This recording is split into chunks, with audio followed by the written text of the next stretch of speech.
Hello and welcome. It's another week and we are back again from the headquarters of Outlook magazine in Delhi with another issue of this magazine. It's a very interesting cover, as you can see. The cover story is on competitive Hindutva, and because this is election season and 5 states are holding elections, state elections, to be followed by the big one next year, middle of next year, 2019 general elections. So as election fever has caught on, so has political parties trying to take their own positions. And we gather that each party is vying, the leaders are vying to be seen more Hindu than the other, the two main parties.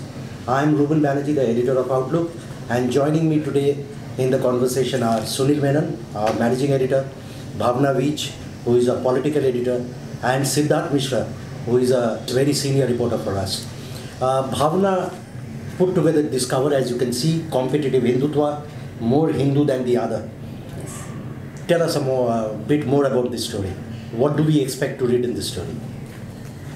In this story, you will read how, BJP always had Hindutva as its core vote bank, and they've never made any apologies about it. They've always been very clear about it, that they are a right-wing party and they are sympathetic towards the Hindu vote bank and everything. So, but now, what has changed, though it has been happening over the last few months since Gujarat election, we've seen that even Congress is joining in with Rahul Gandhi's temple visits and everything.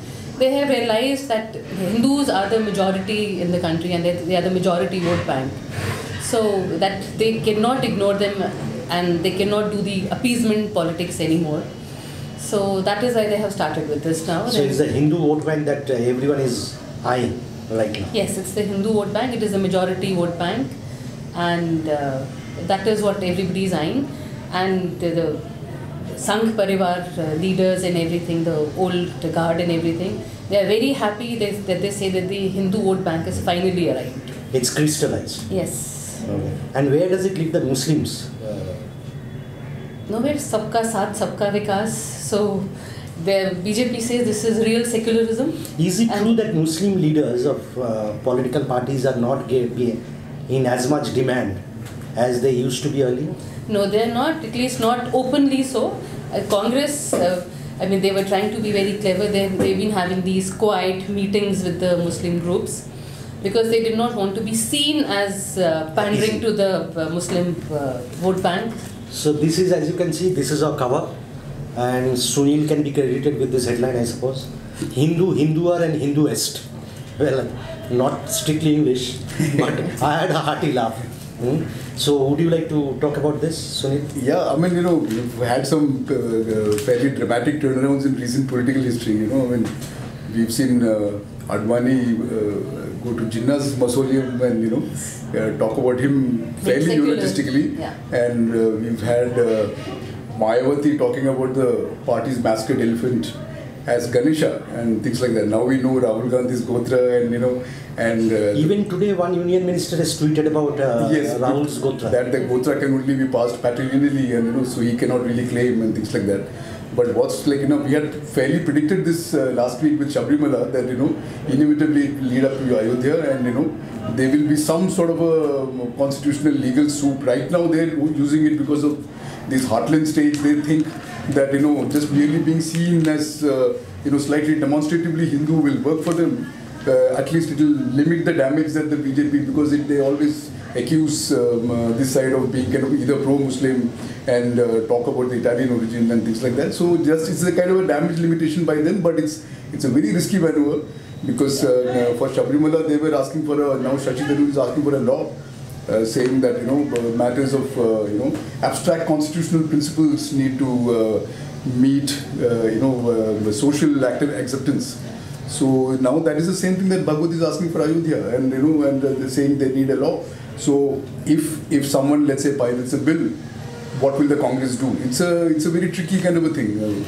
And we also, the cover package also has fantastic columns. Very nice 3 or 4 guest columnists we have. Yeah. So what are we trying to... we have sort of sliced up the themes a little bit here.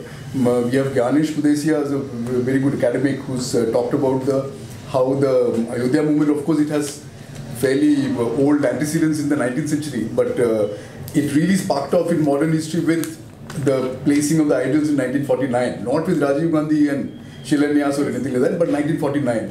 And the main, protagonist there was Yogi Adityanath's guru's guru, Yes, Mahant Digvijay Nath, who was the first Rajput, in fact, Mahant of that Gorakhnath school, and so he's going back to that time and looking at what Nehru was doing, because Nehru was in power. So what he finds is that actually he had sort of delegated responsibility to Patel. Patel had kind of accepted the tacitly allowed it to happen, and Govind Pallat Pant did not do anything. There was a district magistrate who was Malayali by the way on the spot, who allowed it to, who in fact was party to the thing. And so he compares Nehru's inaction or inability to act there with Vajpayee's inability to act during 2002, and says, very interesting package. So Bhavna, quickly, Yes. does it mean that Muslims will be increasingly marginalized or feeling marginalized in the run-up to 2019? Yes, they have been feeling marginalized, and they have been also to a large extent because they've been used to being pandered to and appeased and everything. That's changed. That has changed. And even the Congress as a secular party has changed. Even the Congress is pulling back slightly from this overt pro-Muslim kind of image. Yes. And it's a great poverty in the Muslim political space anyway. There are no leaders. So it's a great cover. Do pick it up. And also we have a fantastic, as always, every issue we have a great mix of stories. Now, back of the book, we have this wonderful story. We all know about heritage walks, which happens in every city, including Delhi, Hyderabad, Calcutta, iconic places. So earlier, we used to get those cheap guides. Now the new trend is the story, what we are calling, headlining it as Raju Guide PhD. What we find is academics, historic scholars, they are becoming guides. Yes. So what you in the process get is real wealth of knowledge as you walk, say maybe Old Delhi or whatever. Yeah, very enriched kind of knowledge actually. Yeah, and so you can see how rich the story in fact, is. that photograph actually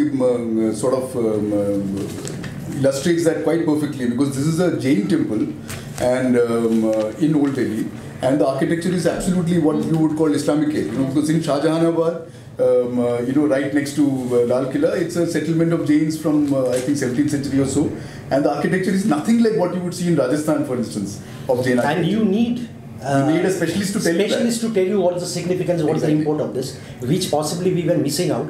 But now what with all these academic scholars, PhDs coming in. Little nuances and yes. People would have traveled through Old Delhi like hundreds of times without even realizing it's there. I didn't even notice all this. And then we have, as always, a fantastic story on women train drivers. They have one of the toughest jobs, and so we have written about their workplace hardships. It's a great story. And Siddharth, I think it's a kind of an exclusive that we have this issue.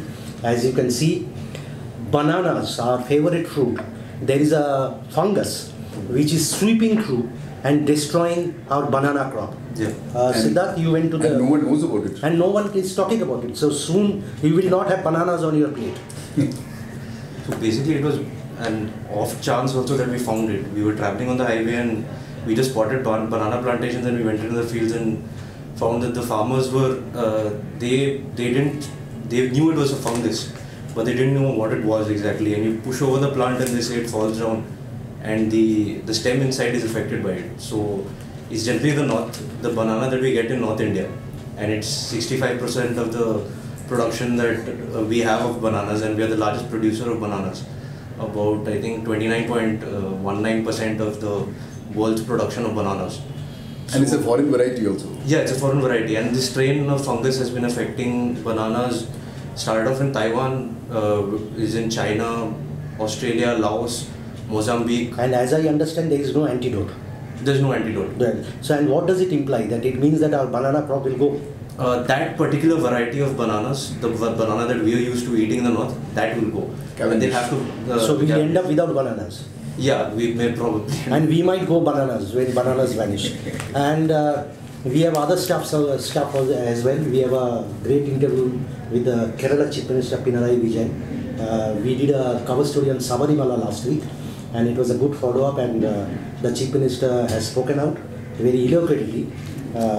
So great mix of stories, great cover. Do pick up this issue, and as always, we look forward to your feedback. See you next week. Thank you.